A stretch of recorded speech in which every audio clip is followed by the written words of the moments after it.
fun. Hello there, and welcome back to another week of stupidity, bullshittery, and whatever the fuck else you want to call it. It's TakenOffAir. We're back. And we're with you this week as well. Yes, we didn't record on Friday because, well, shit fucked up. So now we're recording on Sunday instead this week. Technically, we get two this week then. No, you don't. No, it's still. Technically, we're recording two this week. I mean, Oh. Well, yeah, Sunday and then Friday because Sunday is the start of the week. No, Monday. Yeah, Sunday's the first day of the week. Sunday's the first day of the week. Sunday is the end of the week. Monday is the first day of the week. No, Monday is.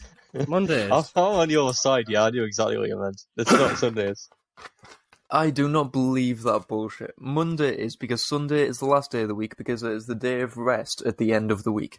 It's the day that God had. The day that God had. God didn't exist, so there's a flaw in your story. It's the day that God decided, fuck it, I've done enough work. Again. 6 days work is enough. I'm gonna go and have a break for a day. Who was he, John? Oh no, read 1 day. And then he hasn't finished his break yet. Volume because he's not here. Alexa, which day is the start of the week? Here's something I found on the web. According to todayfoundout.com, Monday is the first day of the week. Hey! Hold on. Thank you. You probably set off everybody's Alexa. No. Yeah. Well, not mine at least. If you're watching, are you ready? If you're listening to Alexa, we have an Alexa app. You can go to your Alexa app and go to skills and type in TakenOffAir. I'm about to predate your bullshit. Go on then. Fucking going on. Sunday has been set aside as the day of the sun since ancient Egyptian times in honor of the sun god Ra. The Egyptians passed the idea of a 7-day week to the Romans, who started their week with Sun's Day. Yeah, that's when Sunday was the first day of the week. That's 7 now. Now there are 2 more days in. Also added in August. No, I literally said 5 days. Right. I'm going to read it again for you. No, don't read it again for us. Okay, Stefan. The Egyptians passed their idea of a 7-day week onto Romans. Like a 7. Yes, but that means the Romans previously did not have a 7-day week. The Romans previously did not have a 7-day week, but when the Egyptians passed on the 7-day week, the Romans started their week on Sun's Day, which is what became Sunday because we use a lot of Roman in our language. And also the Egyptians used a 7-day week, and their Sunday or Day of the Sun was dedicated to the god Ra, who was Egyptian god of the sun. So, and that was the first day of the week. So it's been first day of the week. Sunday's been first day of the week for hundreds of thousands of years more. And then shouldn't you be at work? What? No, because you get the first day of the week off and the last day. No, I don't. You get a day off to prepare, and then you get a day off at the end to recover. But for some reason, you get 2 days off. No, I just need the 2 days off just to recuperate, and then by the time I get back to work, I still haven't finished recovering and recuperating. I was going to say, you need 2 weeks and you still wouldn't have recovered because you sleep for 86 hours a day. But, I mean, you're saying that yesterday I did wake up at 3 o'clock in the afternoon. What? Why? How? Because it was comfy as fuck. That's how. You got like a minute. Even then, I had to force myself out of bed. Like I was comfy as fuck. I looked over at the clock and went, "Oh fuck, that says 15." And there's me who I turn all my alarms off and then get pissed off when I wake up at 6. Funny thing is, I had an alarm on. I set an alarm for 11 o'clock. And then ignored it. Just don't set alarms anymore, to be honest. Yeah, fuck alarms. Like main alarms don't get on well. I don't wake them up, they don't wake me up, so fuck it. We're on a mutual agreement of just sleep. I need one of those cartoon alarms where it just brings out a massive hammer and whacks you on the head or some shit. I mean, you know the next time we turn up to yours and you're asleep, that's going to happen. Yeah. You're not to be a cartoon hammer. You're not going to wake up with me spooning you this time. Oh. Well, what's the fun in that? Not you, dipshit, Kyle. I know, that was a weird fucking wake-up call. I felt like I had hotel service for a minute there. Hotel service? What hotels do you go to? Yeah, I want to go to that hotel. See, I basically live in hotels. That's not on the room service menu. Can you imagine, though? One of the reasons I put my bookshelves on the other side of the room, I was going to put my bookshelves on top, above my bed, but then I just kept on having visions of them falling over on top of us. So if it's you putting them up, I genuinely wouldn't trust it. They'll up the stable. I'll second that. Yeah. Screw you all. They'll be put up of communist nails. Yeah, you'd like that one. Communist nails. Imported from Russia. From Russia. Mother Russia. Actually, to be fair, I think it's just some cheap stuff from China or something. I know. It's probably just plastic. Probably not even real metal screws. Anyway. Some cheap Korean knockoff. Yeah. Just plastic screws that look like, well. North Korean. Yeah. Oh. Can't go after North Korea.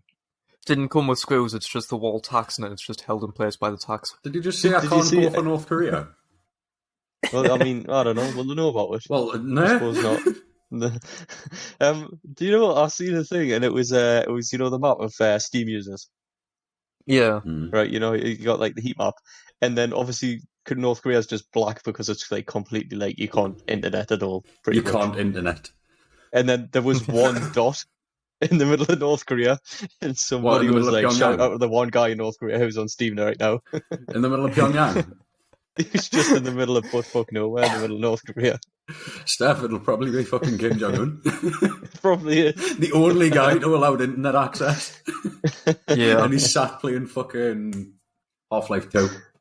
Sitting there trying to download shit with these fucking 2-bit internet connection. Inganet. Kim Jong-un playing Fortnite. Kim Jong-un playing Among Us. He is the imposter. Have you seen the Kim Jong-un, the fucking, it's like an Olympics game. And you are Kim Jong-un, but you're doing like Olympic events. It's obviously like total propaganda. It doesn't matter what you do, you've got like triple the world record and fucking like Kim Jong-un golf is one of them. And it literally, you're just like fucking, you are Kim Jong-un playing golf. By yourself. And like, you hit it. It's like a par 5, 600 yards, and that you can tee off with the putter backwards off the tee, and it'll be like, bosh, all the one. It's ridiculous. The most propaganda. Just a propaganda 3 foot fucking, just a 3 foot putt from the tee. I'll have to find it for you. That's fucking hilarious. Hole in one. To be fair, the other day my dad was watching Friends, and I walked in the perfect moment. I think you'll all agree. Because it was the moment in one of the episodes where Joey was trying to change his name, and Chandler convinced him that Joseph Stalin was a good name. I love it. Isn't that just us with you? Except we're trying to convince you that that's not a good name. But it is a good name. It is a good name. So is Rasputin. Rasputin. Rasputin. Russia's greatest love machine. Jay forgets the words and it reverts to the straight away. Yeah. Anyway, what are we doing this week? Right. We are doing a special. Yeah. Special, alright. We're always special. We're doing a special, which Jay sent me. So Jay is mostly in charge for this one, I believe. No. Unless he wants me to take charge. Oh, God. Jay's came up with the idea. He's not sure if it's going to work, so you're in charge. I'm never in charge. Don't trust me. So I'm the fall guy here. Don't trust the whore. If it goes bad, then Jay is fortunately not in possession of the material for this. Yeah, if in doubt, hand over to Kyle and deny all responsibility. Is that what we've been? That's what this whole podcast. That's exactly what this podcast is. This is before we incriminated Kyle on several occasions. Yeah, that's true. Just several. Well, I mean, let's not forget the fact that he incriminated himself for saying that he killed Steph. No, he didn't. He just admitted that he took his prescription for once in his life, and we never showed up. So yeah, exactly. It's not homicide for imaginary. I mean, to be fair, I waited until before. Wait, I made sure it was before the podcast started. Before I started talking about going to the bottom of the ocean in an astronaut suit. Exchange. I know. That's not all going at the ocean. I want to, though. It looks so pretty. I mean, to be honest, right, for longer than that Frenchman. Steph, he said that he wanted to fucking get high as fuck on morphine and then go underwater in an astronaut suit. I can already see several problems. For a start, the weight of the astronaut suit. Well, yes, exactly. That's why you take us on a boat, you take us to the middle of the ocean, and then you just chuck us off the boat. No, that's exactly why we don't. I sink, and then I just walk along the bottom of the ocean saying hello to the fish. Astronaut in the ocean and all that. The astronaut. Give us a chair so I can take it down with us. I'll sit on the chair. I can have a camera on top of my suit so you can recover the footage, and eventually someone will just find a skeleton in the bottom of the ocean. I was just about to say we'll go back in a millennia and we'll just see Kyle. They'll be like, "What the? Me just chilling, looking no different than he does now." What a skeleton! I was say it'll be no different, just a skeleton in an astronaut suit. Just hair a little bit longer. A little bit. No beard or beard. No. 3 millennia and he's still not got a beard.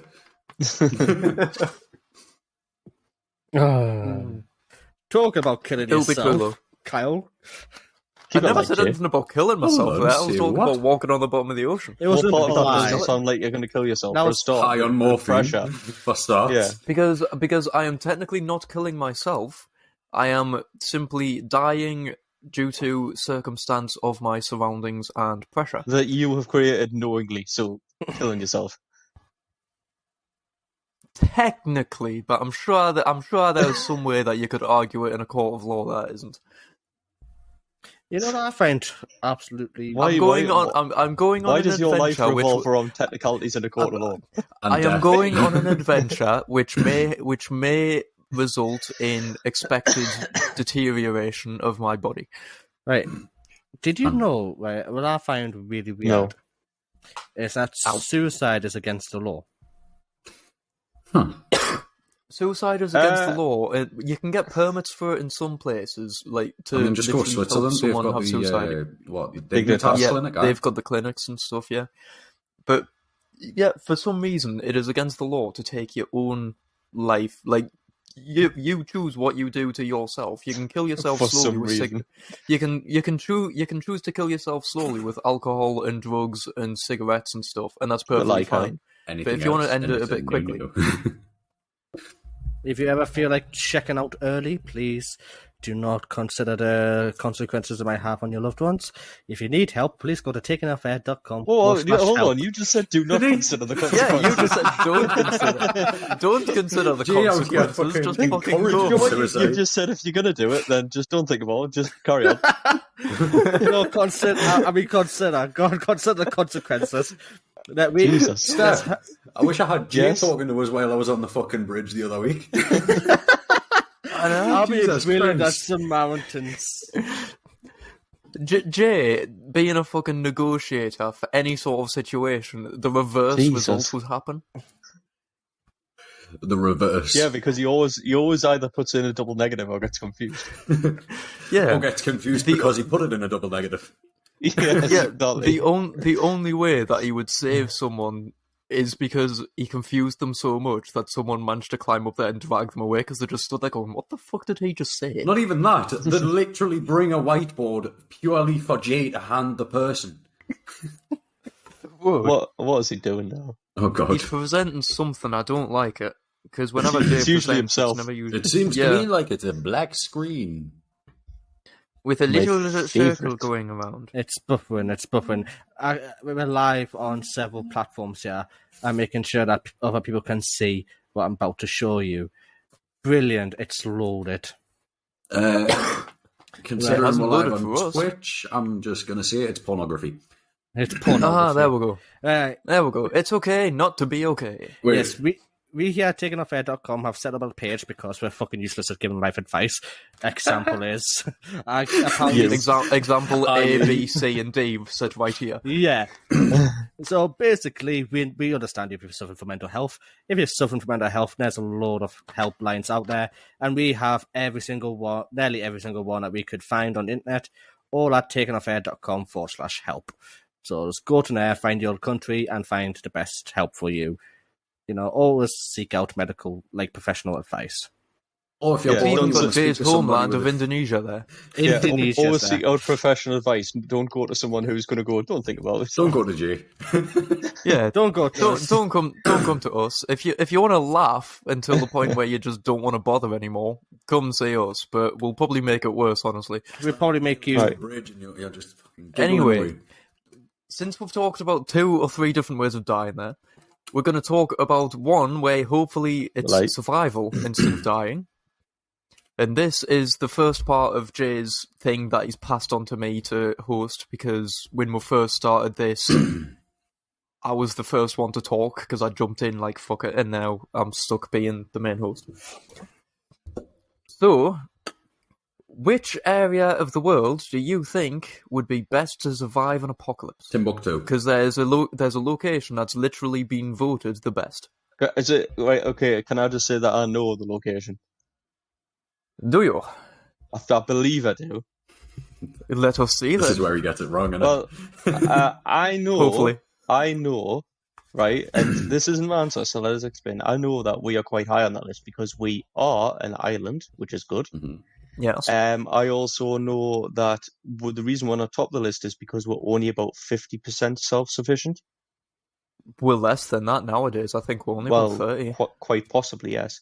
I know that big-ass open spaces like the middle of the USA and the middle of butt-fuck nowhere in Russia and Australia are decent places, but they're not an island, so they're not completely protected. Well, Australia is, but it's big. I know that it's New Zealand, because they're pretty much self-sustained. They're on a small island, there's not many people, and there's loads of sheep to eat. And the temperature, the climate's temperate, so it's not always either absolutely fucking freezing or absolutely fucking boiling. I mean, just go to Wales. You'll be sound. It is New Zealand. You are correct. It was voted the best place to be in the world if all hell broke loose. The researchers asked the question that has been the subject of pub debates for decades, and while everyone has a different idea on what's best depending on the type of end of days, New Zealand is the clear frontrunner in the majority of places. Hold on. Did you just say it's a pub debate? Apparently, this has been a pub debate for many years. Would you say it was a mass debate? Yes. No.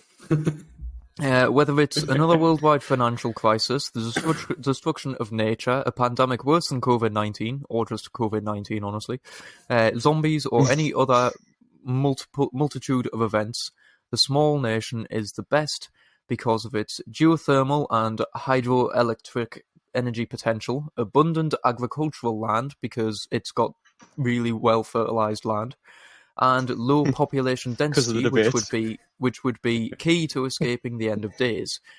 The researchers, because they actually researched this, I would love to be on the research team. I would love to be on the research team that goes to the government. We've got some research that we'd like to conduct. Okay, what's it about? Is it anything important? Just where's best for the end of days? Like, how do you get funding for that? It's New Zealand. Yeah, they haven't got much going on. There's only so much of the air that you can farm sheep. Well, no, there's the thing, because it's the researchers from Angela Ruskin University in the UK. I was half expecting them to say Anne Somerset, to be honest. It's the UK. It's from the UK. I feel like this was benefits. Yeah, I feel like this was a COVID project where they're just like, we can't do anything else. We're bored as fuck. Let's just do this. Let's just Google things. Yeah. The researchers said that people living in New Zealand would be able to grow their own food, stop unwanted mass migration due to, of course, being an island nation. They can just shut everything off and keep homes powered through whatever the world decides to throw at it. The other areas that have also been highlighted as good places to hide out are Iceland, UK, Tasmania, and Ireland. Basically, as long as you're an island that's slightly isolated from the rest of the world, you're probably going to be high on the list. As long as you're clearly probably going to be high and underwater. Hey, I'll be the only one managing to sneak into the island because I'll be walking along the fucking bottom of the ocean. Mind you, it's a bit of a long trek if I start. It's a bit of a long trek if I start off the coast of the UK and I need to head towards New Zealand. Yeah, you'll be there for a while. Do you think you could actually That would be a walk good to New experiment, Zealand via under the water? I want to try that now. Honestly, get a boat, hook up like oxygen tanks or like an oxygen filtration system that goes into a dive suit, and just start walking. Every once in a while, of course, you'll have to like stop and have food rations and stuff. Not so even you'd have that. to have Just get them to fucking feed down the food tube. underwater. You could either do that, or you could have like underwater bases, or like come up for short periods of time, like repressurize and everything. But I'm sure you could probably manage it. You would have to avoid all the like really deep areas where you literally cannot go down there due to pressures. But which way? I'm sure you'd be able to. Wouldn't you have to go all the way around? Like all the way around Africa and that? Technically, yes. Yes, you would, yeah. Or you could do my aeroplane shortcut, which these two constantly laugh at, which is head towards America and go the other way. Oh, fuck's sake, man. Hey, if we're on a boat, we could make it. I mean, if you're going... If we're on a boat, we could make it. If you're going around Africa, you're going to hit the Mariana Trench. Yeah, but it's not important. just swim. I mean, it's yeah, just swim or, come up for that part, or just go, fuck it, attach a camera to the helmet, dive in, see what you discover, you twat. Jaws. Is that the official...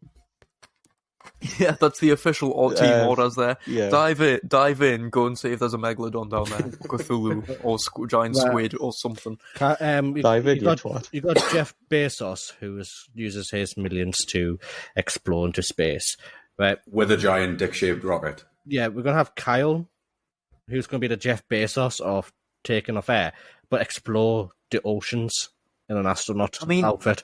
Considering we know more about our solar system and space than we do about our own fucking ocean, I think it's about time someone focused on it. I think we only know about 5-6% of our ocean.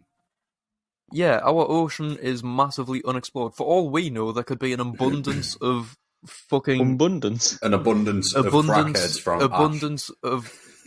There could be an abundance of a rare material that might revolutionise everything we do and let we go and colonise other planets and stuff instantly because it's such a precious material. I wouldn't wish that on anyone.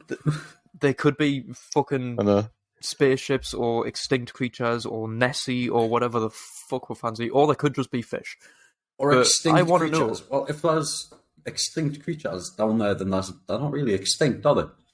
Yeah. Well, I know, but I mean, like, creatures that we believe to be extinct due to change in water pressures and all that sort of stuff. Well, I mean, deep sea gigantism... There's creatures in the sea that we haven't even discovered. Fish. I mean, deep sea gigantism's quite, a real thing, so... Gigantism. It is? Gigantism. Gigantism. I mean, it is.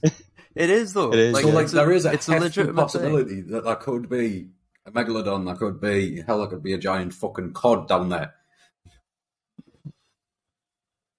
Well, it could be nothing.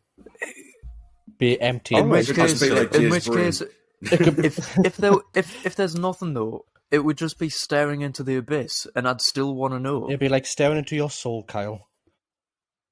Exactly. Empty. I would just be able to rejoin. Empty, redundant. What society? Lonely. My society in the abyss. Scary. Quiet.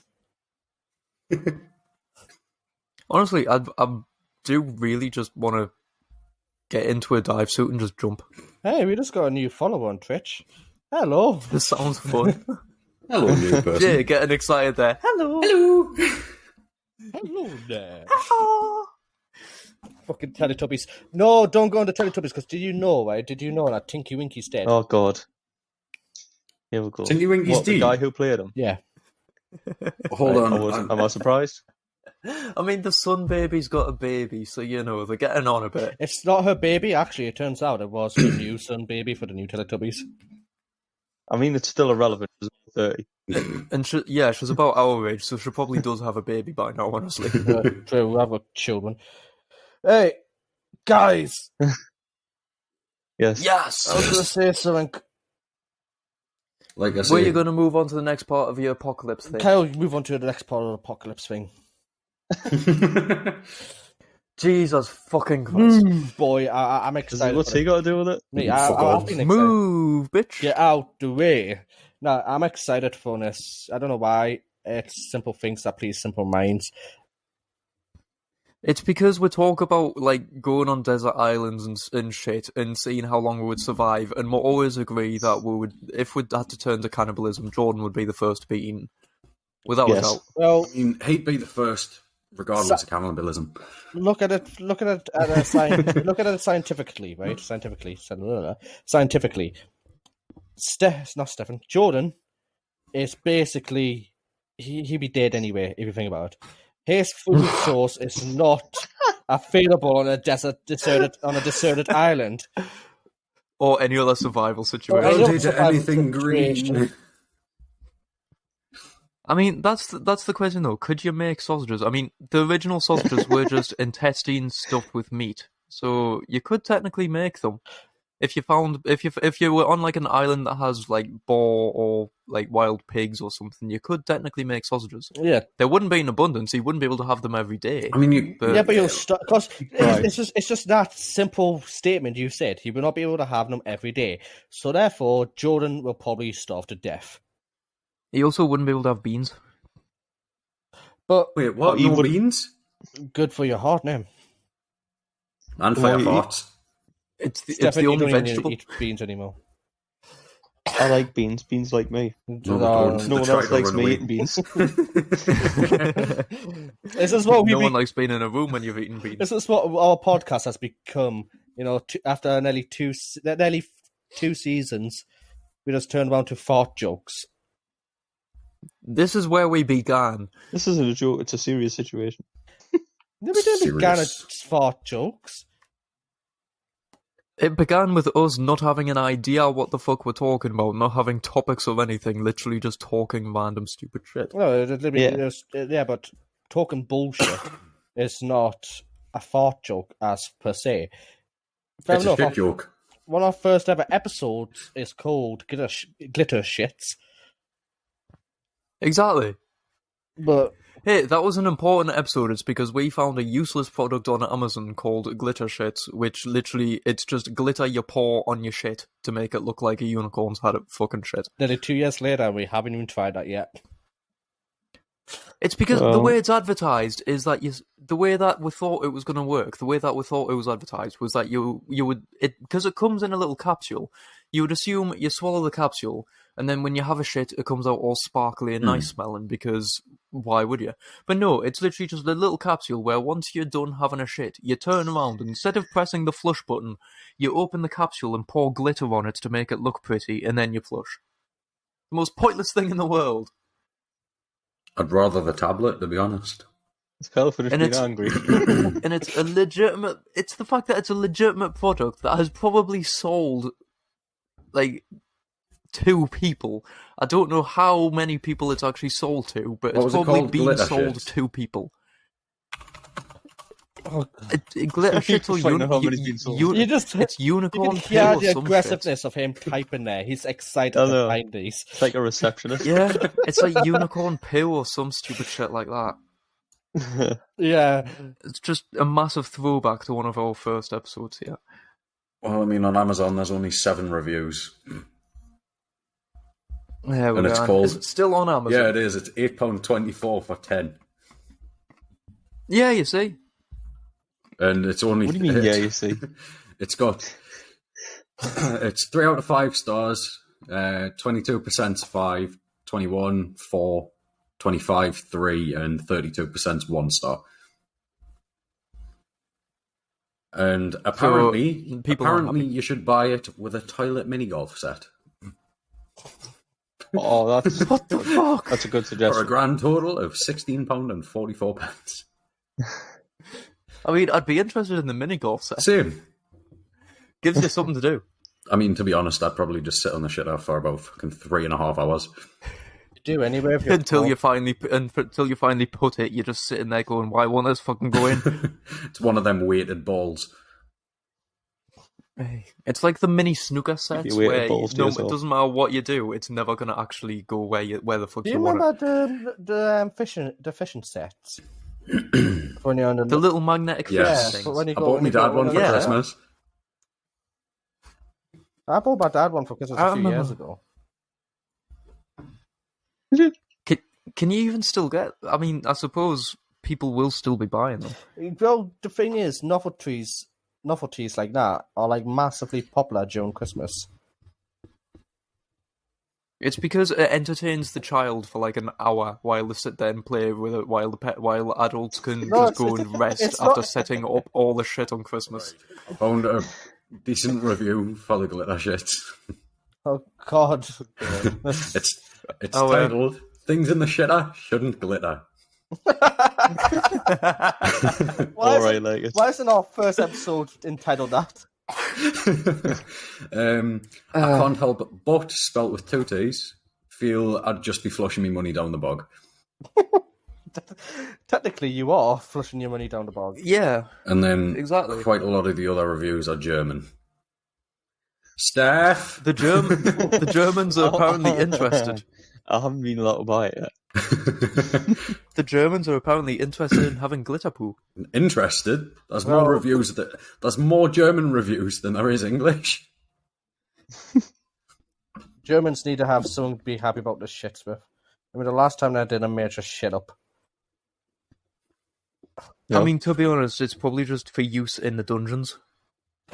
German dungeon porn. Hold on. First review, 5 stars. Just awesome. Extremely funny and makes for a great surprise. Very lovingly packaged with a personal with personal dedication. The fun is worth the money.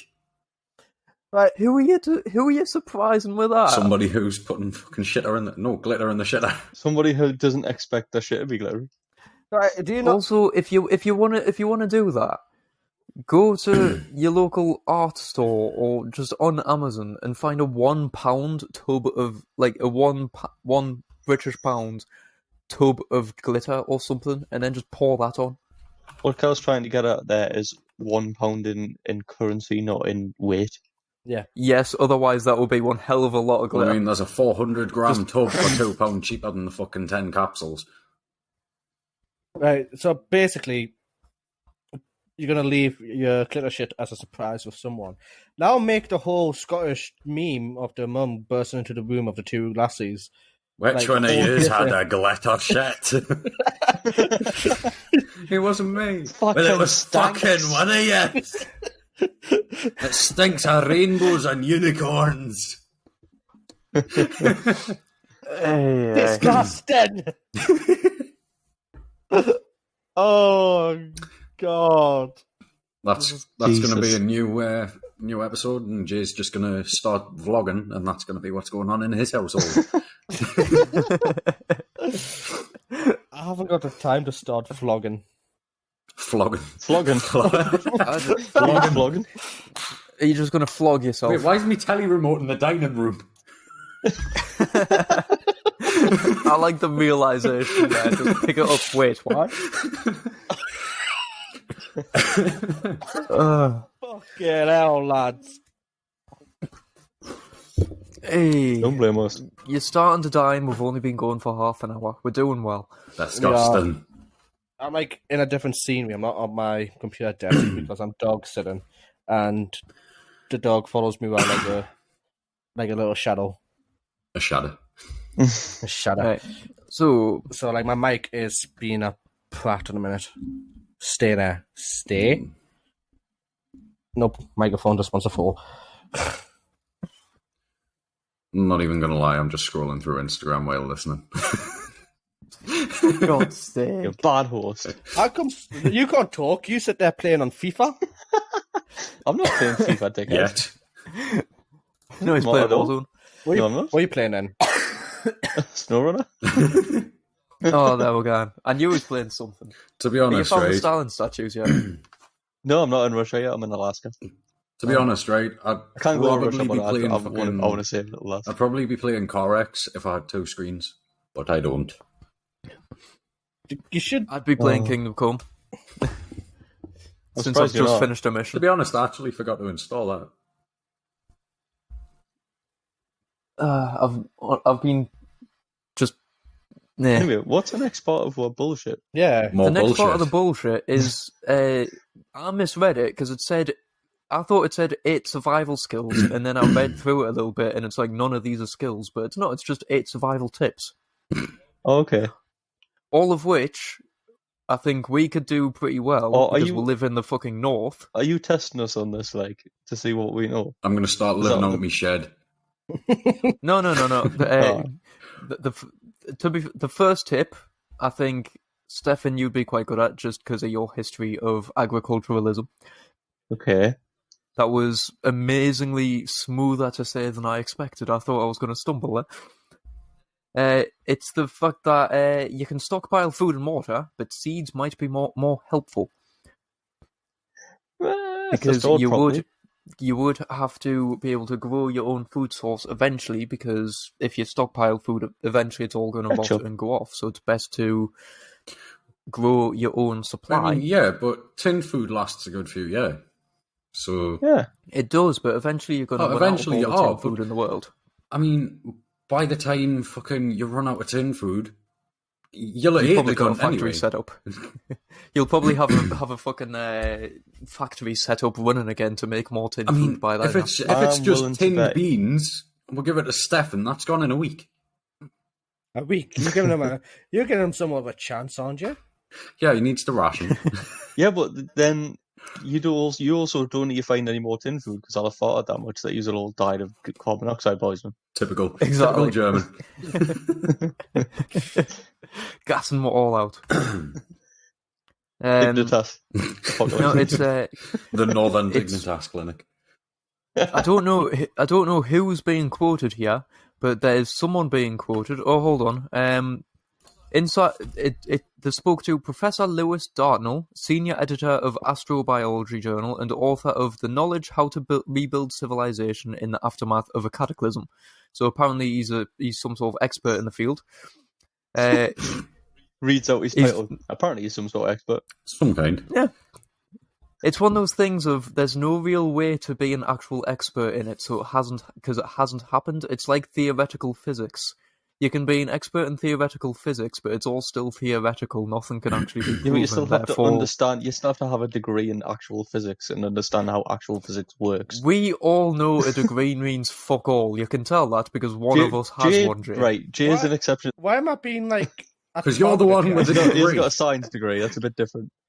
What? Degrees are just a bit of paper. They do not prove that you are an expert.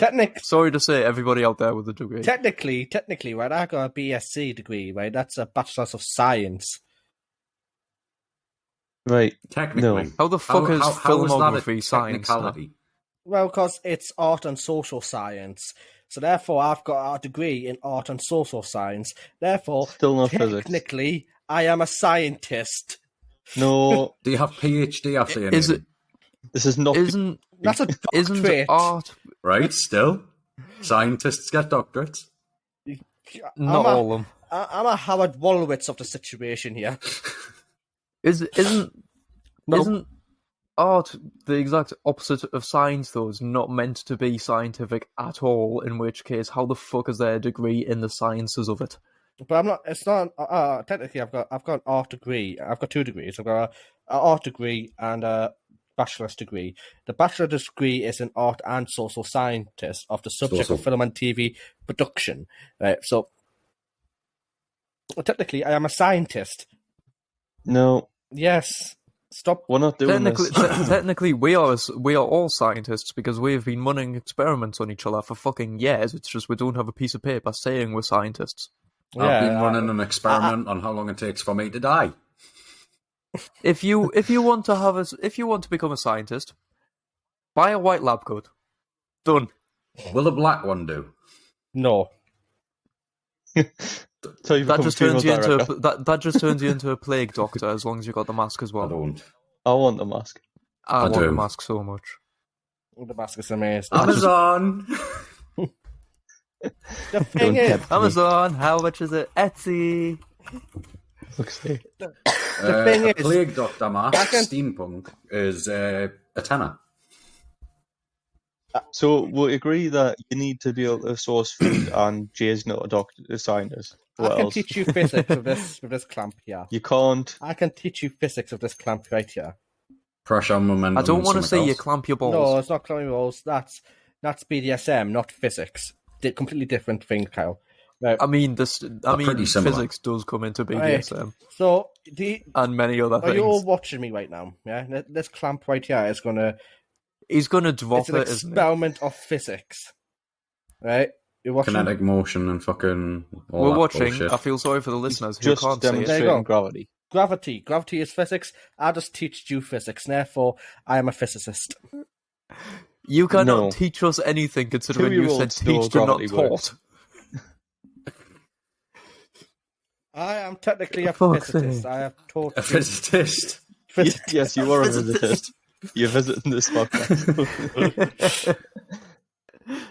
This is the great thing about Jay, is that when he gets invested in something or when he starts getting annoyed or angry or anything, his English goes downhill, so He would just never goes be back able to his win a Scottish debate. heritage. He does. He becomes when the angrier he gets, the more Scottish he becomes. Hey, his final form, he just spins round and a kilt appears on him. for freedom. Copyright infringement, is that you? Hello, Disney. I'm Just sorry. just charging. Just starts charging at the nearest Englishman. Hey. No, anyway, back onto the topic, which we've veered on away from We've barely been on it spectacularly since the once start. again. What topic? This expert is quoted as saying, "I think it's important to remember that you can stockpile all the canned food, bottled water, and other consumables that you like, but they will all run out sooner or later." Not before you die if you've got enough of them. Just saying. What should you do instead? He said, learning how to grow your own food and keeping a stash of seeds might be more helpful in the long term. Becoming self-sufficient now will definitely help in the Don't tell that to post-grocery the store world. stoners. I think I can say for all of us that we have respectively all played Fallout 4, so I'm sure we can do fine. I Yeah, have not. I know how to make a gun don't out of enjoy bits of a Fallout. fucking railway line and shit. I mean, you're saying that me and Stefan did a blacksmithing course. It was terrible, but we've got the basics now in our head, so we could, with practice, learn how to do blacksmithing stuff. We're all decent at building things, so I'm pretty sure we could manage to build shelters and stuff. I do want to try and build a flintlock at some point in my life, like from scratch. Right. Come to think about it, this whole experiment. It wouldn't be very useful, but it's still something I want to do. This whole episode is going to go onto the basis of can us TakenOffAir survive an apocalypse? Isn't the correct phrase "can we"? Can we? Yes. No, Can us? I mean, let's be honest. In the apocalypse, grammar isn't going to matter that fucking much anymore. He'll be in his final form then. He'll be the Lord. He'll be so angry he'll have made his own language. Exactly. He'll be speaking Scottish, running around in a kilt with a fucking claymore, sprinting around the Highlands.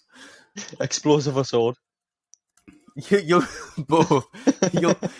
just be walking around the countryside and go, "Where's Jay?" And then you'll just yell "Rah!" in the background and see a silhouette go over the hills. Angry 5th century noises.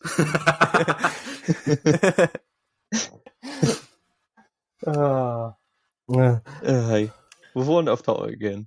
I think we'd end up going back to medieval times, basically. Yeah, if the end of the world came, we'd just basically go back to medieval. We'd build with wood and stone and stuff again. If we didn't have the resources still to make tarmac and all that, and concrete and all that sort of shit, we'd build with that. We'd probably go back to using castles and fortresses and self-sustainment, and everybody has like a plot of vegetables. Well, I mean, castles are quite. Everybody has a couple of animals. Things in the UK. Especially up in Scotland. And you walk 5 foot and you come into another castle. Literally. Well, that's because we're always fighting worse and losing. Isn't like Welsh, a bit of Welsh, isn't like Wales the land of castles? No, it's dragons, you're getting confused here. Next, he's going to say Christopher Columbus found Africa. Jay is reminding me of one of the topics that he did send me, which is the fact that there are different types of apocalypses, some of which we definitely will not survive. Purely because it's heat death of the universe is the top one on the list that you said. And nuclear apocalypse and shit like that. Heat death of the universe? Technically, there's there's inevitable heat death of the universe. Basically, when the sun explodes, everyone dies. Huh. One of the books I'm reading recently actually has an interesting theory on that, because in the first chapter it literally talks about how the sun has split into two, but it's still orbiting, the star is still orbiting the Earth. It's just now called the twin stars instead of the sun, because it's somehow managed to survive. It's still producing the heat and everything. It's slowly fading and dying, but it's still producing the heat. It's still in a slow orbit around and still following the two parts together. It just means that it's split in two and you've got two. Whoa. I think that could be an interesting way of it. If it did work, that would be highly fucking interesting. Doesn't it take like 2.5 minutes or so? This could be way off, but doesn't it take like 2.5 minutes or something for the light of the sun to get to the Earth? So if it exploded, we wouldn't know anything about it for 2.5 minutes, and then we'd be like, "Oh fuck!" But it already happened. Yeah. Can you imagine if it split though? There's just 2.5. The astronauts just go, NASA.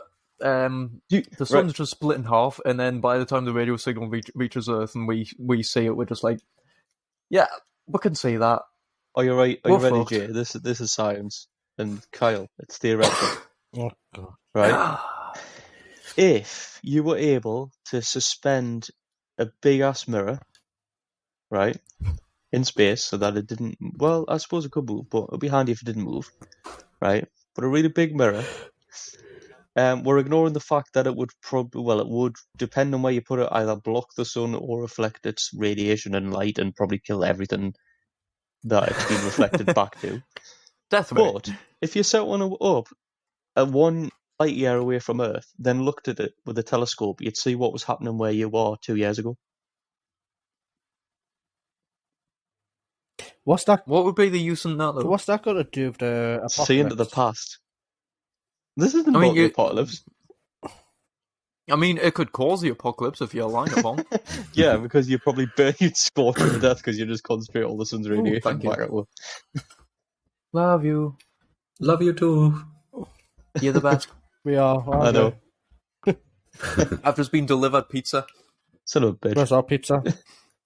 I have to make food after this.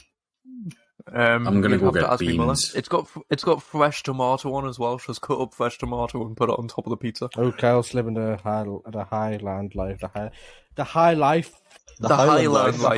life. In the ocean. High man life. The high society life as an astronaut in the ocean. Right, I'm actually going to get food. 2 seconds. Where the fuck's he going now? I'm getting scrapped. I'm getting beans, don't worry. Fuck's sake, Kyle. You started something, yeah. I did not organise this. This is your fault. I do like the fact that one of the apocalypse is large-scale volcanism. Another one is subterranean and alien invasion. And then you've got zombie apocalypse and the Jupiter effect. Yeah. The Jupiter effect does sound highly interesting, though. Right. It's where in the 1974 book The Jupiter Effect by John Gribben and Stephen Plageman foresaw that the end of the world would come from the alignment of the solar system planets. This would create many catastrophes, such as a giant earthquake on the sun. On the San Andreas Fault. I mean, it could. I was going to say, what if it was? Wouldn't it not be an earthquake if it wasn't on the Earth? Is that how that works? That's a good point, actually. Technically, if Mars or the Sun had earthquakes, it wouldn't be an earthquake; it would just be a quake or a Marsquake. Yeah, not necessarily, because earthquake we refer to Earth because it's round. Dirt. Earth yeah. is dirt. So Earth is ground.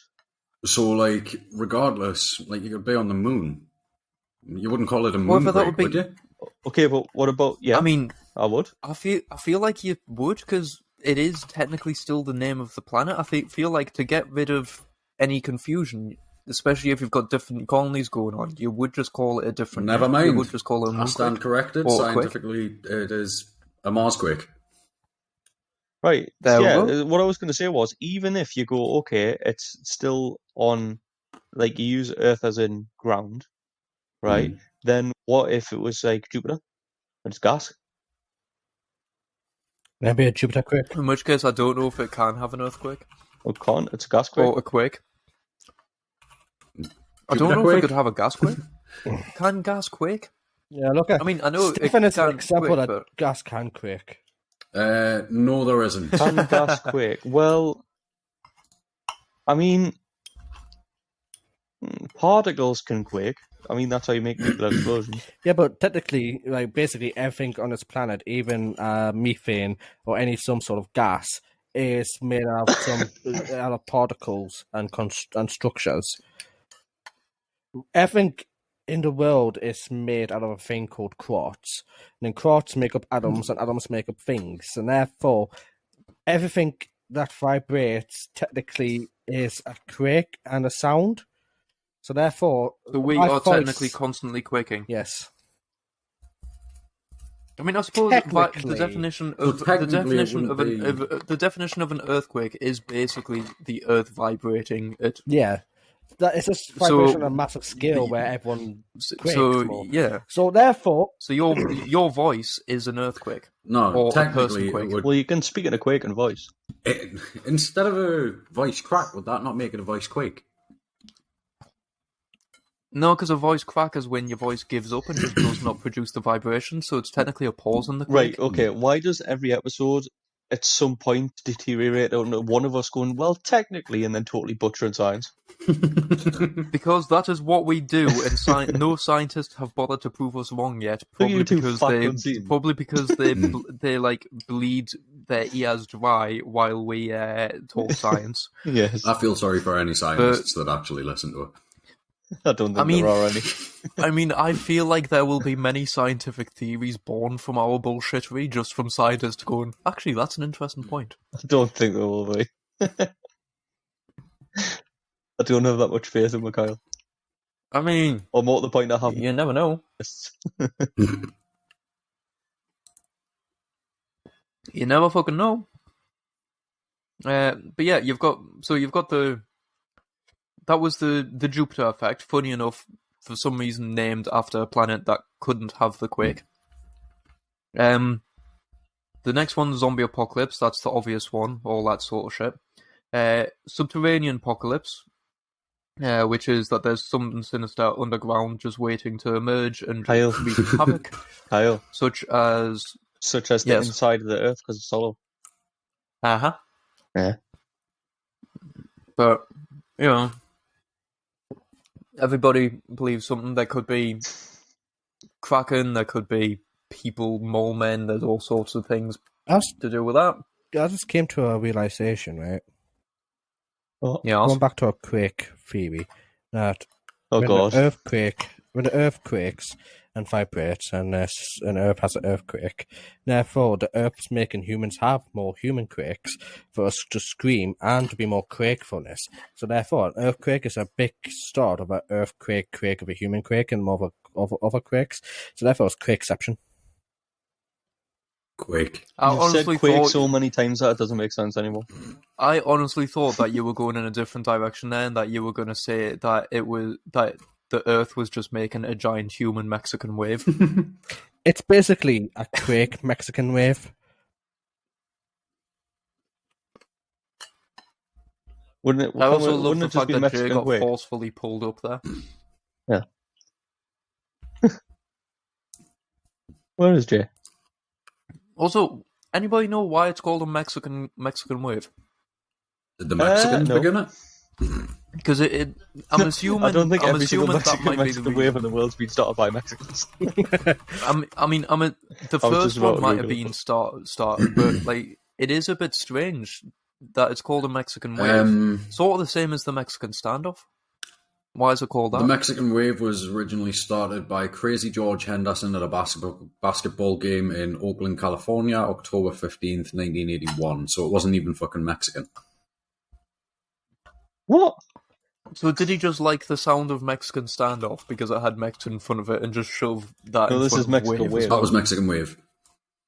No, but like Mexican standoff is the same thing. So I'm wondering if he just thought Mexican standoff sounds good. Let's just make this a Mexican wave. Yeah, you're gonna have a giggle. Were there a lot of Mexicans in the crowd or something? Because Mexican standoff originated from Australia. Yeah. To be fair, I assumed the Mexican standoff originated from spaghetti westerns. Well, which are usually made Brilliant. which are usually set in Mexico. The classics with Clint Eastwood.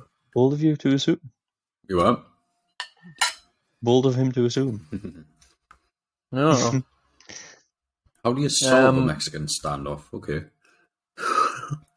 How do you solve a Mexican standoff? You shoot. Well, it depends, because when all the parties involved agree that they have reached a Mexican standoff, the only possible way is to negotiate and agree to have each party involved slowly back up while keeping his gun ready just in case. Problem is the slightest hesitation or wrong move by anyone, and they all end up shot or dead. But you know if you pull up the roundabout, you know when you're driving, you pull up the roundabout, and there's a car to your right, so you have to stop to let it come up the roundabout. But then it stops for a car to its right, But then that stopped to a car to its right. So you've pulled up and there's already a car waiting. There's two cars waiting. Now that one should go and that one should go and you should wait. But everyone's waited. And then you have usually you'll have an awkwardness where for about 30 seconds, but it seems like 10 minutes, everybody's kind of looking at each other. And then 2 or 3 people go at the same time and then realise, and then a couple of them stop and then one person just goes. I get to the point where I'm coming towards that situation. I realise just as I'm about to stop, everyone else is stopping here, and I'm just and that goes, fuck you, straight across. So in a Mexican standoff situation, everybody's looking at each other going, what do we do now? I just shoot them. I just be like, fix that. That's the Germanic influence in you. Is that a German standoff? That's a German standoff. It's a German solution to a Mexican standoff. A German solution honestly, for an easy problem. If everyone's dead, you can't have issues. I mean, honestly, I feel like that is one of the only solutions to Mexican standoff is just someone shoots and whoever's left alive walks away. Is that not Russian roulette? That basically is Russian roulette, actually, yeah. Kyle's just... Except with several guns and several participants. I do want to see if anybody's ever been stupid enough to play Russian roulette with a magazine-fed gun. Can we just point out the somebody fact actually that has? I'm caught a Mexican standoff with someone else that would end up with all 3 of us dead. We would all end up just shooting each other straight away. Mexican standoff, just draw the gun and shoot immediately. There would be no hesitation. Then technically it's not a duel. All these technological... No, if it's a 3. Hold on. It actually has happened. Isn't a duel defined by the fact that it's between 2 people? Yeah, that's what I'm saying. It's a 3-way duel. A man from Texas died after attempting to play Russian roulette with a semi-automatic pistol. What? Yeah, sounds about that is natural selection at its finest. 100%. I did ask. I was apparently unaware that semi-automatic pistols automatically insert a cartridge into the firing chamber when the gun is cocked. He was posthumously awarded a Darwin Award. I love the Darwin Awards. Have you seen some of them? I haven't. You all know about the Darwin Awards. Isn't it just awarded to people for complete and utter acts of retarded stupidity? I can't remember exactly. That's our Darwin Award. No. It's on the basically, way. The actual description is something like it's an award posthumously awarded to someone who has benefited society by removing themselves from the gene pool. So it's basically the stupidest way an idiot has killed himself. And it happened in February 2000. So it wasn't even back in the old Western days where semi-automatics were just coming into the market. It's when they've been out for years. Everybody knows about them. Well, the full thing was 28th of February 2000 in Texas. A Houston man earned a succinct lesson in gun safety when he played Russian roulette with a .45 caliber semi-automatic pistol. Rashad, who was 19, was visiting friends when he announced his intention to play the deadly game. He apparently did not realise that semi-automatic pistols, unlike a revolver, automatically inserts the cartridge into the firing chamber when the gun is cocked. His chance of winning a round of Russian roulette was absolute 0, and as he quickly discovered. The only chance he had of winning that game of Russian roulette is if the gun didn't have any bullets in it at all, whether in the chamber or magazine. That's the only chance he had. Or if the it gun jams. somehow jammed. Or if someone removed the firing pin. Or if it backfired. I mean, if it backfired, it's still losing Russian roulette. It's just instead of losing your head, you're losing your hand. Or you lose your friend's head. Yeah, true. Sacrifices have to be made sometimes. Steph, do you want to play Russian roulette with a semi-automatic pistol? Yeah, I don't see what could go wrong with Yeah, that. do I. Flip a coin, who goes first? I unfortunately If don't heads have or a win, tails, you coin. lose.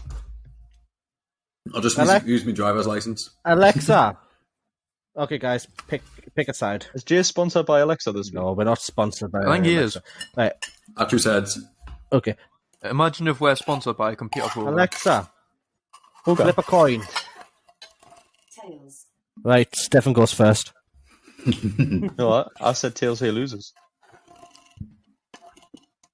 I will stop scraping that fork against that can.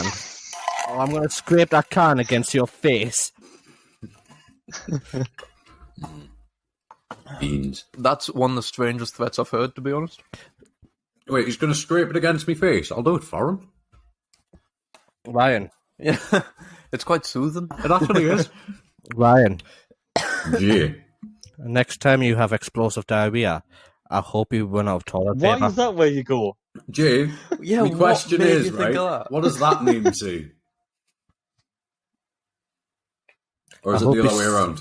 I hope you Kyle. stand on the plug. Kyle, you're being used as a threat. Hey. Right, Not for the first time. What's this one? Jay, what the fuck is this what the one? fuck is what one? Malfusion crisis. Or fusion? Not Chernobyl.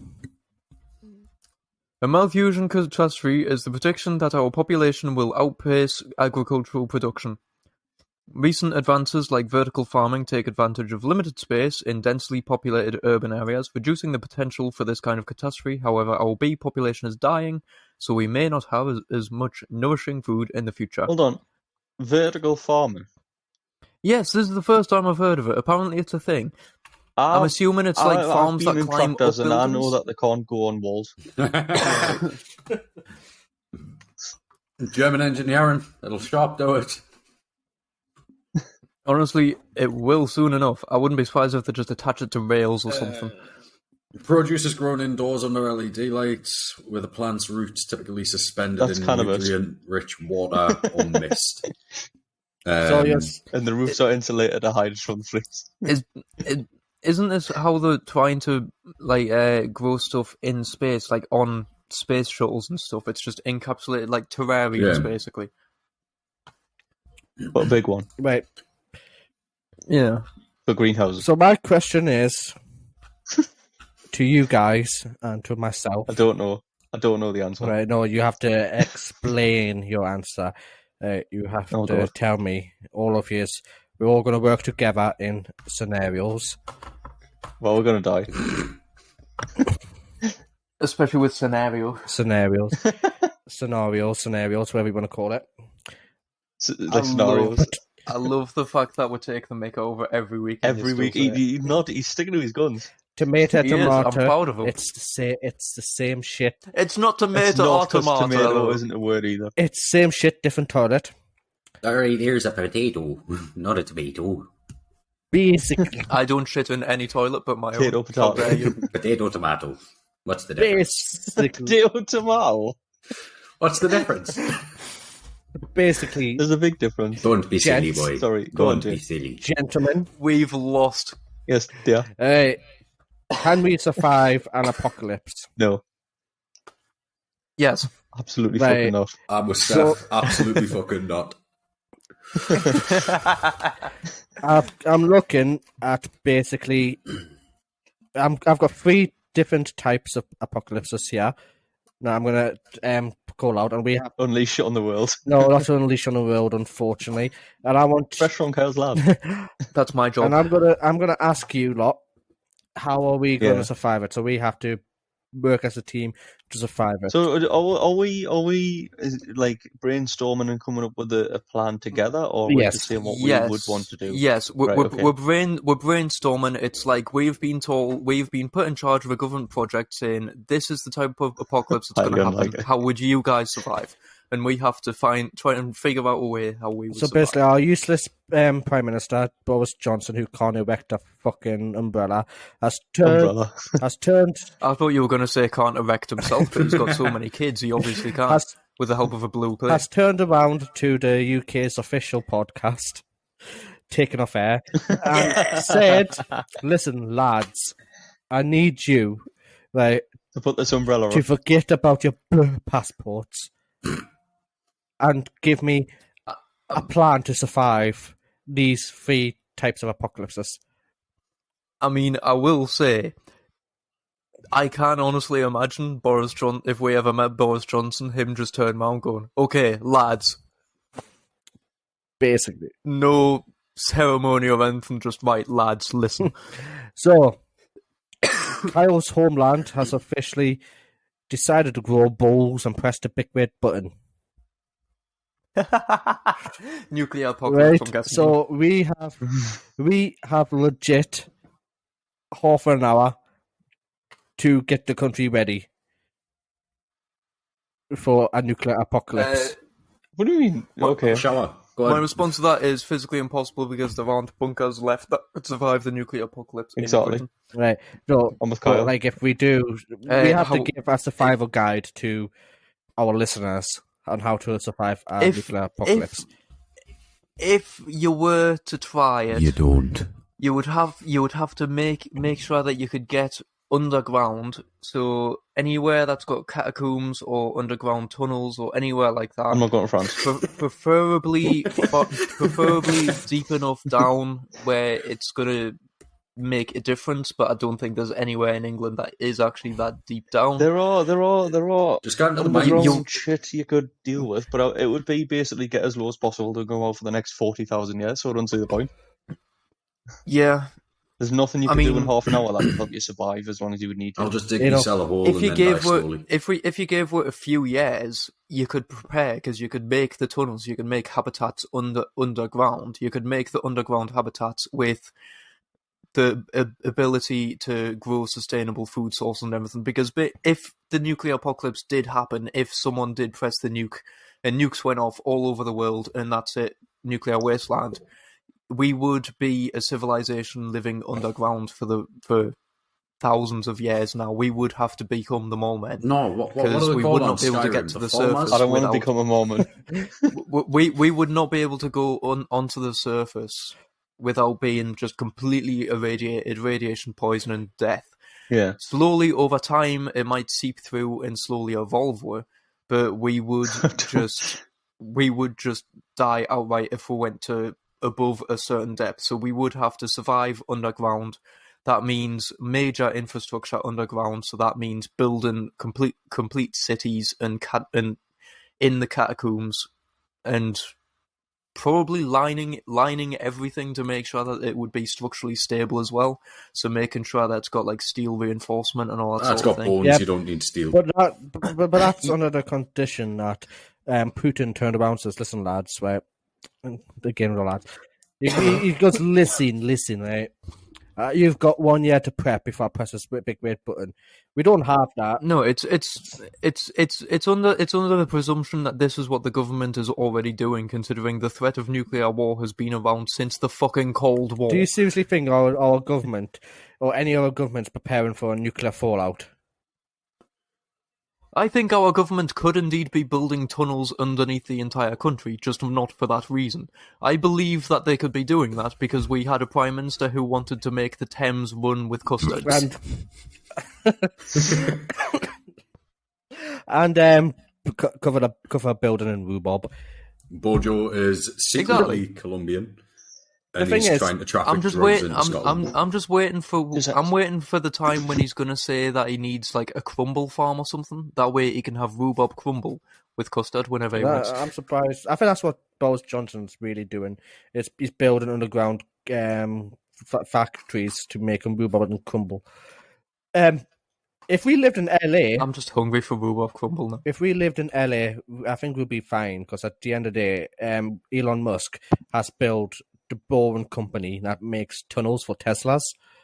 So therefore, if we lived in LA, we could go into a boring tunnel and live there. I don't know how deep they are. They might not be deep enough. I'm talking like literal mines, underwater research facilities, things like that. So this is going out to all of our northern friends who live up in the northeast. Get yourself to your nearest mining town. I'm already in one. I'm safe.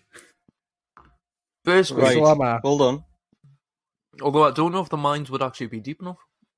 They might be. They might have the level of protection needed, but Are you ready? the mines are that dilapidated. Dilapidated. Yeah, dilapidated. So I knew there was a country that could do this. Does anyone want to take a guess at what it is? Indonesia.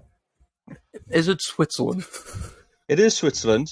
Basically, during the Cold War, Switzerland in 1963 were the only ones that took it seriously, and they've made sure that since 1963, there are enough bunker places that every citizen in Switzerland could take shelter in the case of a nuclear attack.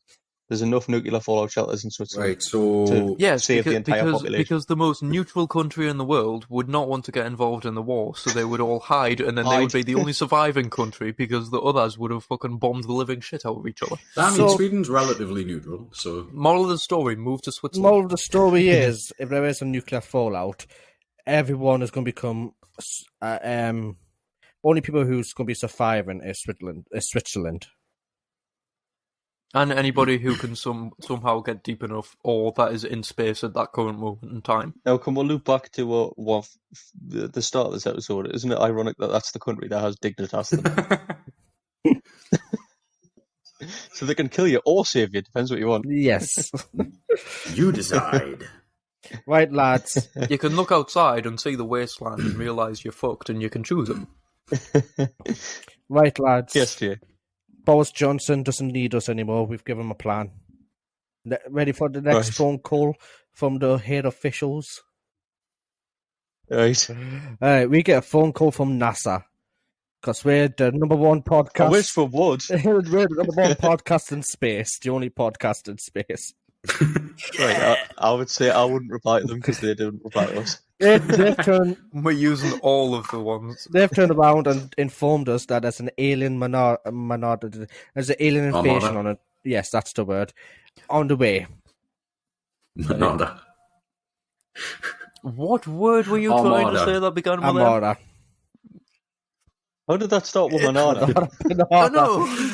To be honest, it sounds like a Freddo. There's an alien banana in the yard heading this way. There's an alien banana inside of a Miata. It's full of rust, like. So, and here's me thinking the scenarios would be Jay saying you've been put on a desert island. How do you survive? Because we could actually deploy logic there and not just fucking run for the tunnels. We could actually deploy logging. So, in this scenario, we're the only people, us and Switzerland, and somehow NASA is the only surviving humans on the world. It's because NASA was in space when it fucking happened. That's how. There's an alien Not all of NASA. That's not how NASA works. There's an alien invasion, and somehow we're still releasing podcasts weekly. That's dedication to the only listeners in the world. That's dedication. We are now the only podcast in the world. Right, so we have to still 15th in the iTunes charts. We still are. We have to inform and help people survive an alien invasion.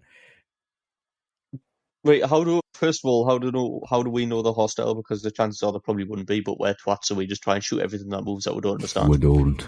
That was my first thought as well. Try communication first. If at most, evacuate everybody into the tunnels and bunkers once again, just to make sure everybody's safe. But have people try and talk to the fuckers. Deploy diplomats. All the bunkers are full because people are having babies in that, Kyle. Deploy diplomats, but don't deploy actual diplomats. To deploy normal fucking people that can actually talk to people without bullshitting in front of the face and making them want to shoot them in the fucking face every 2 seconds to speak. So why is NASA making us do this then? Because we are fucking amazing, and the aliens will probably come into Earth because they heard our podcast. Probably. Probably not. They picked what up on the space waves. They invaded the International Space Station. They invaded the International Space Station. We were blaring on the intercom, and they were just like, "These lads are a fucking laugh. We're gonna go to the source. Let's go to Earth." So basically, we've just wiped out our scenario because Kyle says, "Let them all in. They're not here to invade us. They're here to have a live concert of us talking shit." I agree with Kyle. The To me, that just sounds like the aren't Mexicans. hostile. What? The chances are they won't be hostile, and they'll probably just help advance us. Definitely the Mexicans, further then. in the future. No.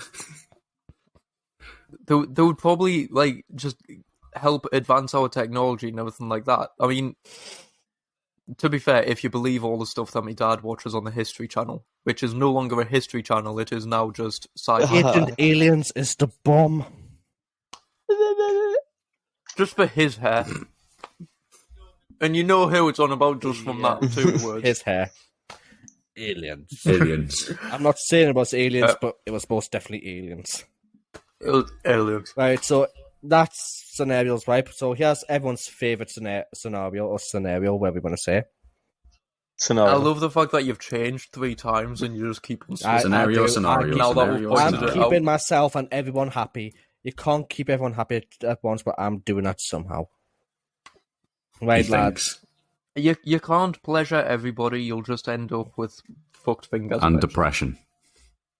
Okay, lads. Keep it light. Imagine none of the previous incidents have happened. We're all living a happy life. We're doing our daily lives and everything.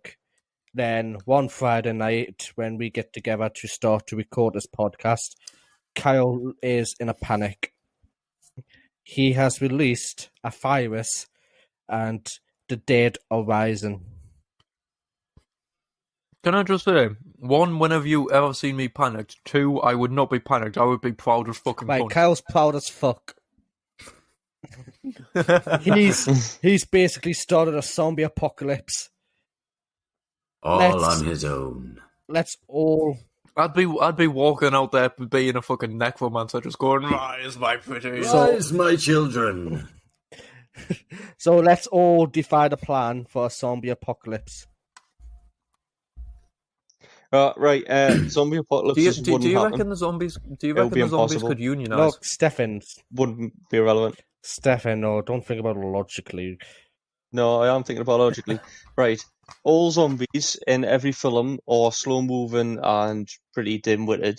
Therefore, a couple not of World War necessarily. pretty much. Right, even so, one of them starts running about, bites 2 or 3 people. Yeah, bites 2 or 3 people. At some point, there's going to be more people. It's going to run into more people than zombies before it becomes a massive problem. Yeah. Also, contained to continents and shit. So if it was like in Europe, you could just stay in England. You'd be fine. I see. You say that. However, that's what we said about a global pandemic, and now look at what. Yeah, but we wouldn't all be getting on planes and shit if people's faces were rotten off and they were trying to lick you. Trying to lick you, just I mean... Oh, well, there's no difference, is there? No, exactly. Have you ever been to Newcastle Airport? I think... Yeah. So, Christ. I've been thinking about it. I love talking about the zombie apocalypse. I hate zombie films, but I always love to have little plans and everything. Do you remember when Astos was built in Ashington? Yeah. Fucking hell, that's a while ago. So me and a couple of lads were talking about a zombie apocalypse, and if anything ever happens, we're going to go invade that store, and that store's going to be our base. You see, my plan is basically stay where I am, because if you think about it, I am surrounded by farmland, I am in a small community, which would be easy to either wipe out or isolate. Well, I mean, if you need to wipe them out, you've got Wow. I'm in a very small community. I'm surrounded by farmland, a lot of which does have animals, but most it does have crop yielding fields in it. It's quite difficult to get here without having a vehicle, or it will at least take a long time. So as long as we can keep it contained away from our fucking village, we're sorted. Yeah, okay. We've got a petrol station and everything, which means that we've got fuel for a little while. He'll help us. Unfortunately, I've chosen not to isolate, but to wipe out. I just love... I hope... I mean, if you can isolate properly. Having met the UK, we didn't isolate properly, then we're still in some of a lockdown. Like, Kyle... No. The problem, it's mostly old people around here as well, so you know for a fact that we've had a high infection rate around us, just because all the old people went, fuck it, I'm going to die soon anyway, I'm off to the shops to get me bingo card. Yeah, that's going to exactly happen. You're not going to isolate your whole entire community with those old people around. So you have to wipe out. I mean, I could hammer the doors shut with nails. Right. Well, the plastic just let ones. them starve to death. So, lads.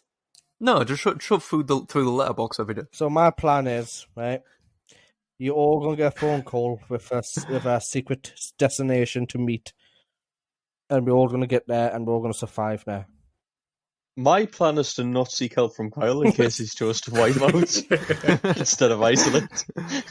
I mean, I would want to slowly move to like one of those islands that's for sale, that sort of place. Get an island of your own where you can cultivate land and stuff. Hold on, what's the island Like, at the you would top have end? to do like at the top end of the UK. Isle of Man. Isle of Man's on the west, No. isn't it? No, he's thinking of the fucking... Galapagos. No. See where you settled No, down? they're fucking miles Flying away. across the planet. You're on about up the top end of Scotland. That I can't remember the fucking name of. Right, Google. Do they even have names? Yes, they have names. Hello, Google. Tell me what the name of them is. The name of what? The fucking islands. Right. Are you guys... I want you guys to go on to Google Is it the Maps. Faroe Islands? Is it? The Hebrides. The Hebrides. Hebrides, that's the Well, I one. mean, on the Hebrides. one that's directly off the coast of Scotland, there's literally a town called Twat. Yes. Yeah, Yeah, I know. there's Isle of Arran, Isle of Bute, Isle The of Isle of Hull, Arran? Isle of Colonsay. I don't think that's an island. And you Isle don't of want to go there in an Iona, apocalypse. Isle of They're Islay, pissed off Isle and of stuck in limbo. Jura, There's one called Hoy. Isle of Skye, Isle of Mull, Isle of Terry, Staffa, Harris. Isle of Terry. Westry. Can I'll go to the Isle of Harris and just make it Harrison's Island. Who would you... The Isle of Terry. The Isle of Terry. What has me mum done? I don't know. My mum was using my phone earlier and she's closed all of my internet tabs. No. Have you lost all your porn? No, I've lost me 4 YouTube tabs that had different things on. I've lost me 3 lists of things that I was in the middle of watching. Oh well. That's why you don't let people on your phone. Fuck you. One of them was a topic as well. Fuck. Oh well. I'll find it again. Right. No, I would want to eventually move away from my wiped out kingdom of where I live in the countryside, and make my way There's no people left to kill. make my way to a more secure location. It would be a few back and forth trips, but I would want to try and get onto an island that you could easily secure by just having it blocked off from the ports and everything. Okay. Right. I've placed coordinates in the group chat. That's your secret text. Have you? That's the secret destination of where you are going to go to meet me to help survive the zombie apocalypse, lads. For fuck's sake, Will. Oh, that's great. I can't even say no. I mean, with survive for a while and would have all the supplies. Yeah, exactly. I mean, God, you got a nice. There's a Krispy Kreme across the road. Yeah, but those You've got the massive car fucking tower. Yeah, but those round the corner for that you could just pick your vehicles with. Exact coordinates is for the IKEA. I can tell you it's not, because that's not IKEA, mate. No, that's coming up Metal Centre for me. Like just outside the That's Metal coming up Centre. Costco, like next to It could be Costco. worse. Stefan Skin a calculator instead. So Stefan's not been in that's coming up Costco for me. Like it's coming up the road next to Costco. Mandela Way. Yeah. Nelson. So technically, I'm going to tell you, give it right. So that's our secret location, lads. We're going to go to IKEA. We're going to wipe out everyone in IKEA and live in IKEA ourselves. To be honest, I'd say we're better off going to the Mandela Way, to be fair, and go to Costco and then we're stuck with IKEA. No, we use... I mean, Costco does have furniture and stuff in as But well. So... you've also got the supplies at Costco. Yeah, we get supplies from Costco, we go to IKEA. IKEA has beds. We can have a separate area to live in, so we're not in each other's fucking privacy all the time. IKEA has like 100 kitchens and shit. We could legitimately just have our own flats. Yeah. Also, you're overlooking be the fact spaced that, out across the building. You're also overlooking the fact that the apocalypse would be much more entertaining than more than IKEA. Yeah, but I mean, Kyle will not isolate us. If we annoy him enough, he will wipe us out. That's true. He'll only choose isolate for so long, and then he'll choose, what is it? Exterminate. Wipe quite out. literally, Also, if we do IKEA has stop a big- at IKEA, like, you've got the Metro Centre right beside, so there'll quite clearly be an You've got abundance all the of supplies cars. you need. Yeah, but think about it. IKEA has a big warehouse where you pick up all the furniture and that after you go through the showrooms. Mm-hmm. There's a lot of wood there. There's a lot of nail guns there, and there's a lot of nails. Yeah, you're always trying to get wood. So therefore, we can barricade ourselves in IKEA in a we... zombie apocalypse. Problem is, you wouldn't want to barricade yourself in fully because you would have to leave to do supply runs. However, you could make some way of going in and out through a taller part of the building. However, if we were stuck in IKEA, if we were having like our own kitchen, our own bedroom and stuff like that, because they are so spaced out across the fucking shop floor, I would build a fucking tunnel out of all the wood and shit that would just be my flat, and it would just be a long tunnel extending the entire way, trying to make sure I don't block you guys in, but basically a tunnel which means I would have my own space. He's going to block us in. No, what he's going to do is... isolated us. He's going to block us in with his tunnel of Kyle's going to go to the corner... He's going to go to the corner of that's whatever's the closest between the kitchen department and the fucking bedroom department, and he's going to just use the rest of the wood to build the other 2 walls on each room and make his own house. Yeah, I am. While isolating us into our own apartments. So therefore, Kyle has technically volunteered himself to be the supply That's fine. runner. I'll have the cafe department. So Kyle has to do the supply runs to Costco across the world. That's fine by me. No, I'll be blocking myself in away from you guys. I'll still do supply runs and stuff, but I just want my own space because I would not be able to deal with sharing kitchens and shit with you. That's why I picked IKEA, because IKEA is spacious. It's spacious. It's spacious. It's spacious, but the problem is everything is separated into sections. So the bedrooms are across the fucking building from everything else. We'll make our own little areas. Me and Ashley can have an area. You and Lucy can have an area. Stefan and Nina can have an area. You think I can be asked to move a kitchen? Hold on, why isn't this just us anymore? Move a bedroom. No, Kyle, this is why we bring the children. The children can do that. No. We'll start child labour. No, we can't do that because the women will expect us to do things, Jay. I want to be isolated from Jay's area. I want to be isolated from kids Jay's. getting in my place. Never. Jay's just like, I've been left alone. Lonely. I am so lonely. Jay has nobody. No, that's the thing. Like you could just do some. You could. Ooh. Could you build an extremely long tunnel from IKEA to Costco to the Metro Centre, and then from Metro Centre to Costco? Then you technically wouldn't have, they're next to each other. So. Then and that way you could sort of secure them all, and then only we have access because we can go through. Yeah, and we can barricade every single entrance.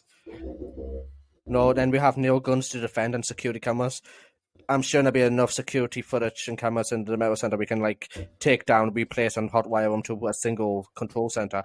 You've also got all the sports areas and stuff which will have blunt force instruments and things like that, and we can improvise things. There's lots of DIY. Kyle is basically a network administrator at school, so therefore he can do all the networking of the cameras and shit. He can run the computer. Yeah, Kyle. He can run the computer software and build a control center. Yeah, you're in charge. So we can legit kill people with Kyle's eagle eye on the place. I think you said we can kill people with Kyle's ego. I would just have to isolate. Isolate him until he chooses exterminate, and then just stay out of the way. He's like a berserker, but without the drugs.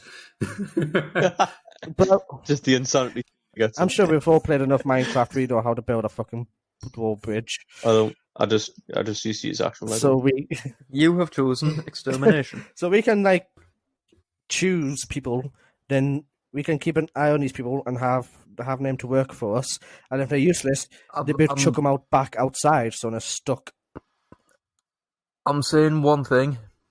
What? Please, during my time in control of the cameras, let me make a fucking cage hamster trail system where I can just, any people that are being arseholes or that we don't want in, I can lock them in, watch them on the cameras, and just talk over the tannoy going, you have chosen extermination. If you make it out alive, you may leave. Alexa, release Claymore. So basically, why are you using this for your own private soul movie? Well, what I got in my head, right? We're going to build on these tunnels at the medical center and lock it off so only us four and our families have access to it. We're going to have a little area where people can come and join us if they wish, but I have to go for a trial, and this is in my head. And there's a caged area of one zombie in. So they're going to drop into the zombie, run out the zombie, do all these challenges to beat the zombie and enter our Lake Kingdom. But if they fail, they'll turn into a zombie. So we've got 2 zombies or 3 zombies. Then our zombie population will keep growing and growing and growing and growing. So we need a bigger cage. So therefore, we have an army of zombies to keep people away from our kingdom. I mean, I was thinking more just kill them with traps. Yeah. I was thinking kill them, not have pets. I mean, pets are always fun. At least they'll always give you company. You know, they bite you and then you have to be in the cage with them until you die. Yeah, we're not going. I'm banning. It's like our own personal Dignitas clinic. I mean, come on. What's not good? We're not going to be anywhere near the zombies. That's not how Dignitas. When you go to Dignitas, you don't get bit. The zombies are going to be in a cage, and that's going to be a challenge. The best thing is we'll lure people into that cage with false hope of entering the kingdom. You can enter the kingdom if you escape the cage of insanity. There's no exit. There's only the entrance of you dropping down at every single point of trying to break into the medical center. The problem is, doesn't this also make it more difficult for those who come later on because of the fact that there will be more zombies? Like, eventually some poor soul, after like 100 attempts, will have to come against 100 zombies, which will be entertaining, but will last about 10 seconds. One thing you've got to think of is they've survived that long. Yeah, but you got to think that will. Yes, but not in one enclosed space with zombies. That will feed mine and Stefan's little fun habit of gambling. We can take gambles of how long they're going to last. Yeah, we could bet. That's a good point. So that entertains me. What we're going to use is currency. Just fucking like Freddos or Freddos again. Food or some shit? What we've decided here is that we're going to be the bad guys of the apocalypse. No, we're not. It's we are. We're going to be every apocalypse film. Everything like that has the telltale bad guy who has battle arenas and bets and stuff, and it's always the hero's job to escape or destroy it or anything like that. We are becoming the traditional bad guy of the scenario. All I'm going to say is it's kill or be killed. Yeah. And I'm killing. I'm killed. We can't trust anyone, so therefore this is why we have our own Never mind killing, I'm exterminating. All right, so thing. Kyle is officially a Dalek. I'm wiping out. No. Killing is stab, they're dead. Exterminating / wiping out is turning them into literal mush so that they can slide down a tube to the outside of the fucking building. I don't think that's to feed technical our difference. pet zombies. Feed the pet zombies. So Kyle went from I don't like this, we're going to be the bad guys by the sounds of it, to feed the zombies within 3 seconds.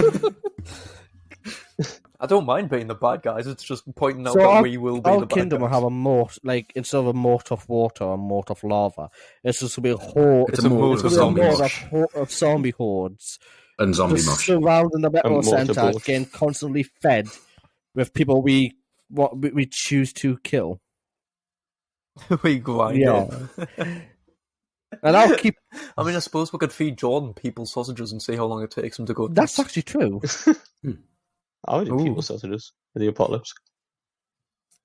Yeah, but human meat's supposed to make you insane because your brain's meant to be wired to know that you're not meant to eat it, so it's meant to make you insane. I wonder how long it would take. What if you just say it's pork? No. That's the thing. If you don't know it's human meat, if you think it's just a normal sausage, or if you think it's normal meat, Yeah, but it's like the whole it's like the whole lasagna situation where everybody enjoyed it and thought it was delicious until they realised it I was don't horse see meat. what's wrong with that. I'm perfectly fine with that. I'd eat horses. Yeah, it tasted good. No one complained till they knew it was horses, so what's the issue? If I was Tesco, I'd be doing it again. all right. I'll be like, that's blown over. They didn't complain the first time until they realised. This time, just don't say anything. This time, just put it on the ingredients list. Nobody actually reads it. Yeah, That yeah, way we've declared exactly. it and they know that they've eaten horse. And then That way it's out of your hands because literally the consumer has bought the product knowing full well that that is what is contained inside. so after the zombie apocalypse and it all clears up, we're going to end up having a whole, like, We're going to run we're going to Tesco. run Tesco and give them human meat to pass off as burgers. I mean, there's going to be plenty of spare apparently bodies. eating human flesh isn't always bad for you, especially if it cream. lacks prions. But doing so carries yeah, an it exceptionally high risk that's not worth sinking your teeth into. Yeah, I think some cultures is like won their rights or like as a medicine or some shit like that used to eat human bits. Look at the royal family, and they survived long enough for eating humans. exactly. They want you to think it's bad so you don't live long on the queen. That's one of the thoughts I had the other day. You know how Harry, the ginger one, has left? Does that mean he's now forfeited his right to the immortality? Yes. Yes. It's forfeited gonna every stop- royal he's gonna- benefit, really, technically. He's going to have to stop eating human meat and everything, unless he can somehow sneak through. I mean, sneak through the Americans. I mean, they shoot themselves more than anything. It's not going to be difficult, is it? You have to sneak through Americans. Just to wait for them to wipe themselves out.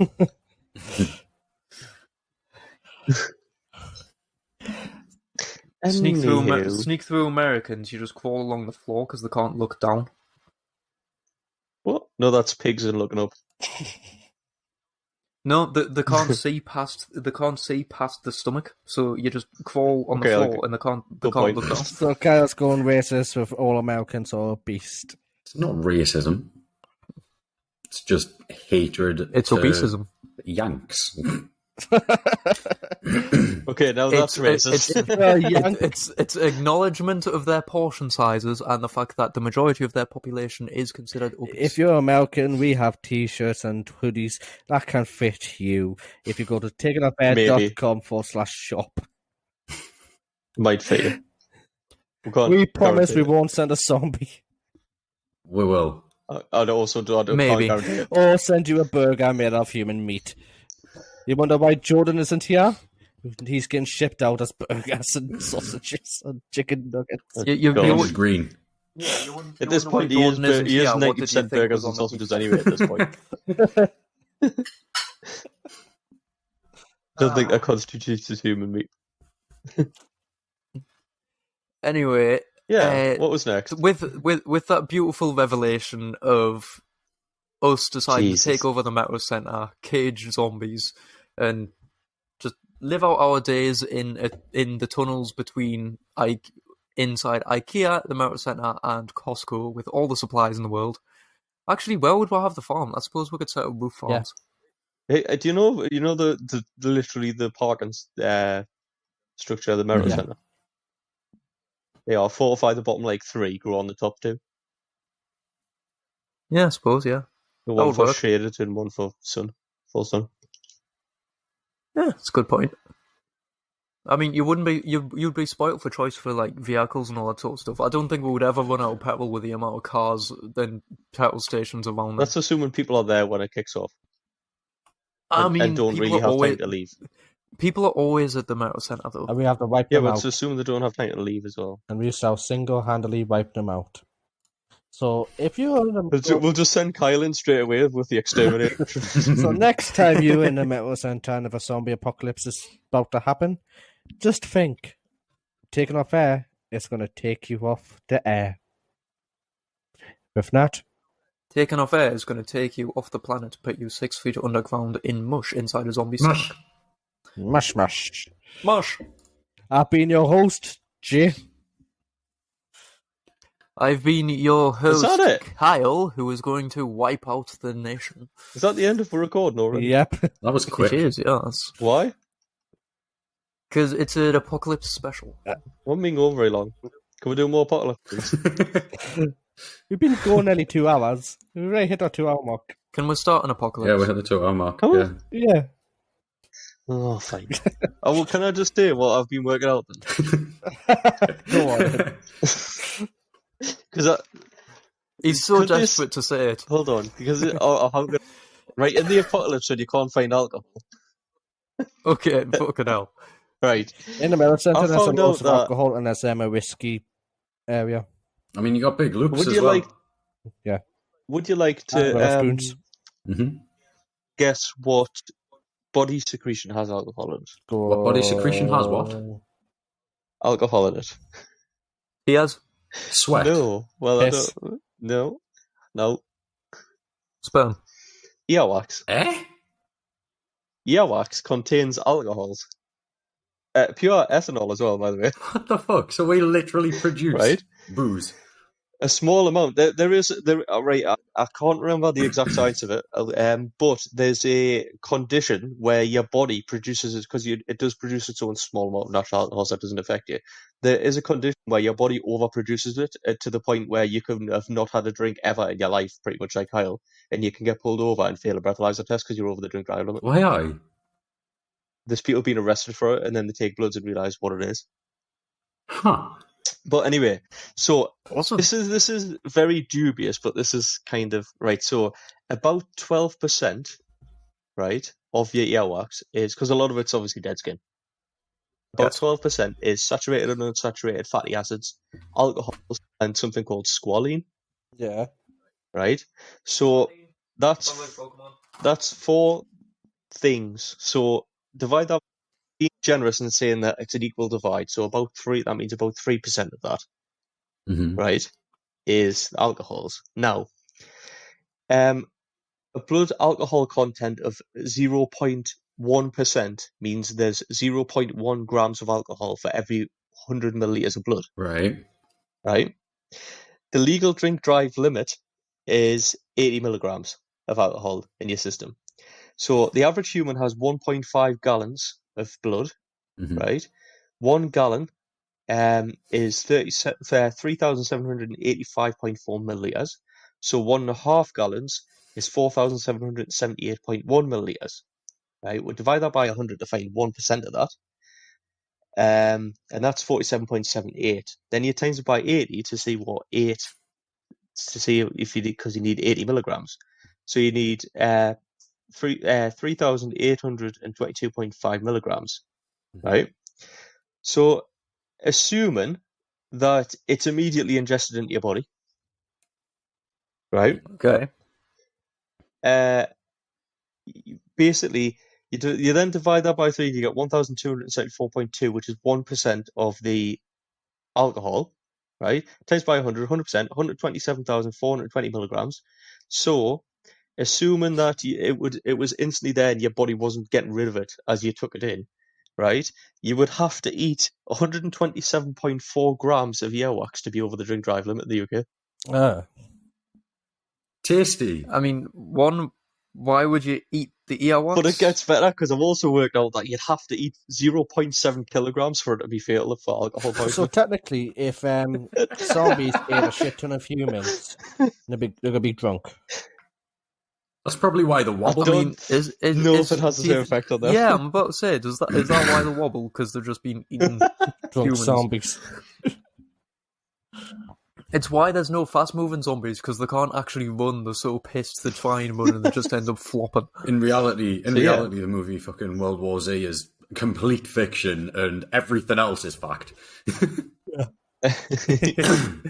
But that's very dubious, Buffs. But so in the apocalypse, you could technically distill alcohol from earwax. The problem is, all that I could find after about 3 hours of research is that 12% of your earwax is saturated, unsaturated fatty acids, alcohols, and squalene, or squalene, or whatever it is. What actually is that? There's can't find out how much it actually is. So therefore, like somewhat during the apocalypse, there's going to be an AA meeting when there's no more humans, because they're going to all be like, have Jay just sitting there with wax in his mouth.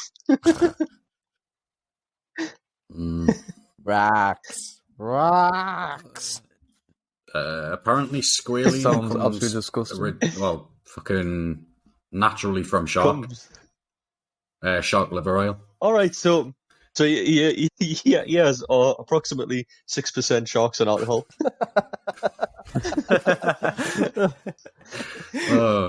That's better than regular shark, lad. So listeners, next time you're at a party and you get asked for a icebreaker, or you have to prove that you know science, you can say that we are 6% shark and alcohol. Therefore, that's just what he has. Maybe one more. To the point of my argument that we here at TakenOffAir are scientists. We are. Don't you we may not be official scientists. We may not be official scientists. We may not be sponsored or grant backed or anything, but we are scientists in some way, shape, or form. Or support us at in the loosest possible. You can support us on Acast Support Our Network. You can support us by donating money somehow via going to TakenOffAir.com/support.